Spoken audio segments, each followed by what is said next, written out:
Hi, I'm Jazz, and welcome to my 9th video. I have a bit of a cold, so hopefully I still make sense, and you might be wondering, where are you? The background's totally different. Well, this is my parents' house in Calgary, so I'm back here.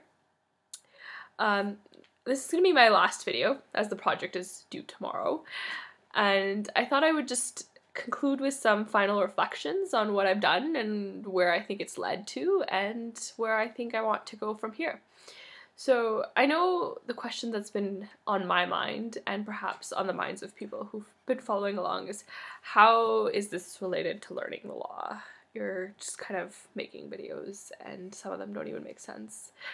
Well, I think two important things that I've learned through this semester, at least two. The first is understanding that law is everywhere. In all of our daily actions, we're creating laws in our sort of ways of being, where we're producing different forms of regulation and we're negotiating interpersonal relationships. Those are all part of law. And in some sense, I was creating those sorts of laws through these videos as I was negotiating questions of identity, questions of how to interact with other people and how to apologize when something's gone wrong. In fact, that's probably the most central question to the law that we learn in law school, is how to rectify wrongs, right? And the other aspect is to kind of just disrupt narrative and understand like that there's a postmodern lens to everything. So rather than trying to come up with some kind of grand theory of oppression, whether it be like Marxism or radical feminism, some sort of like much more like a unifying grand proposition that this is what oppression is, this is how it's produced.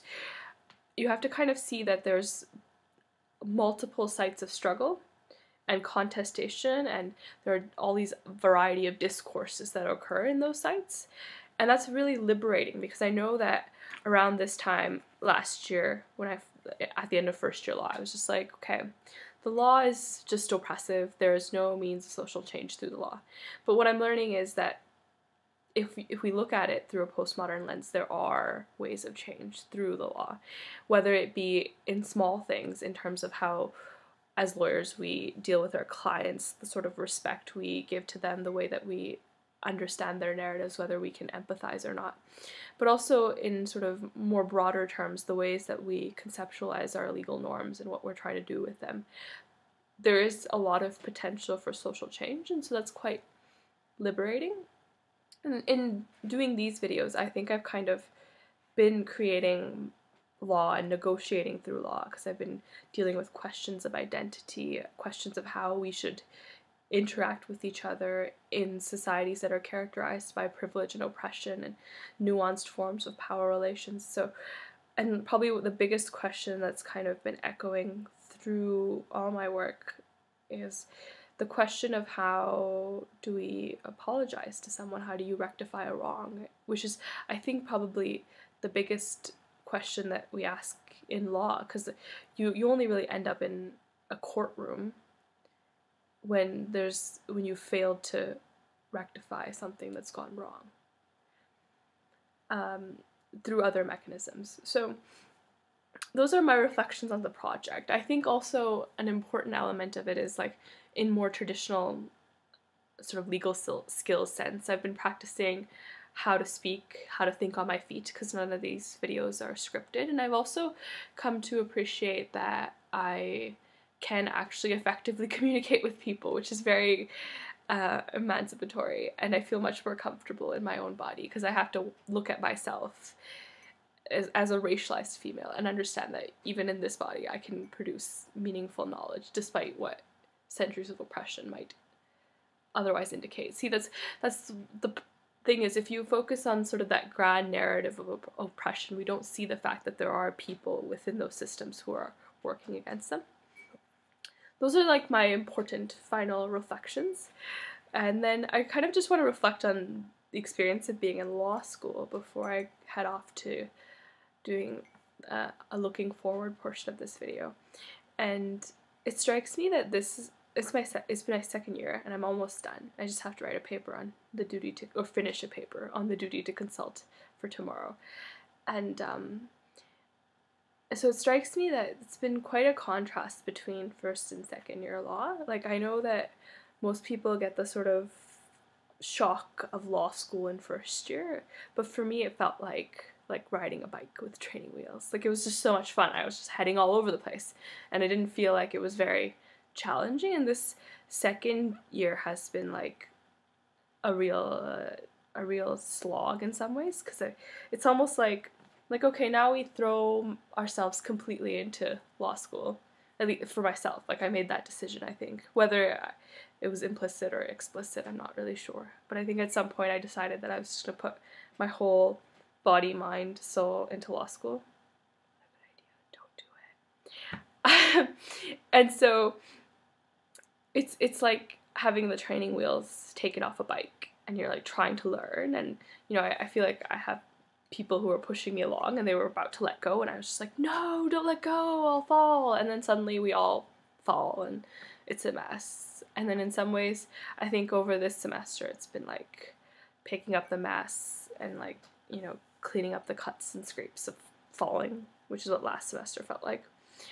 And the one thing I think I didn't realize is that somewhere along the way I actually got back on the bike and I've been riding it around, and yeah, now I can ride a bike without training wheels.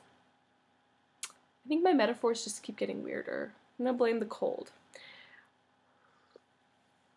So with that in mind, I feel like I made a lot of sort of errors and mistakes, but those are the ways that we learn. And so I like the looking forward portion of it, because then you're not so focused on, oh, I wish I'd done that differently, and you can actually be like, oh look, I have a new opportunity to do things differently. I'm like titling my looking forward portion Third Time's the Charm, because it's the third year of law school.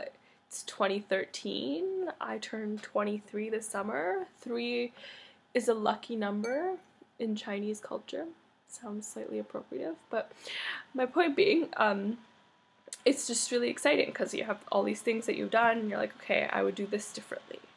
I would do this differently, and not have all these opportunities to kind of enact that different way of being, whether it be in my school life as a law student or also just in my personal life. So I'm really excited about that, because I think I really want to focus on like a feminist empowerment that's centralized on the ideas of kindness, love, and patience. That one might be my own addition, and hope. So I want to delve into like reading some bell hooks, Audre Lorde, and any other feminists that people want to recommend to me. I especially want to focus on feminists of color and maybe some queer people of color theories. I don't even know how to... The queer... There's a title for this sort of subset of literature. Blanking. Anyways, so I'm really excited because I'm going to focus on that sort of form of empowerment, and I'll probably need it because I'm going to be going through the process of applying to like articling jobs over the next summer, and I also just am really excited to get new opportunities to like get it right, you know, and hopefully people will be forgiving as they have been up to this point. Alright, so it's been a fun ride, and I'm really glad to all the people who have been watching, and sorry about this video because I'm like really sniffly and I can't think clearly right now, but I really appreciate all the support that everyone's given me, and thank you. Stay in touch. Bye.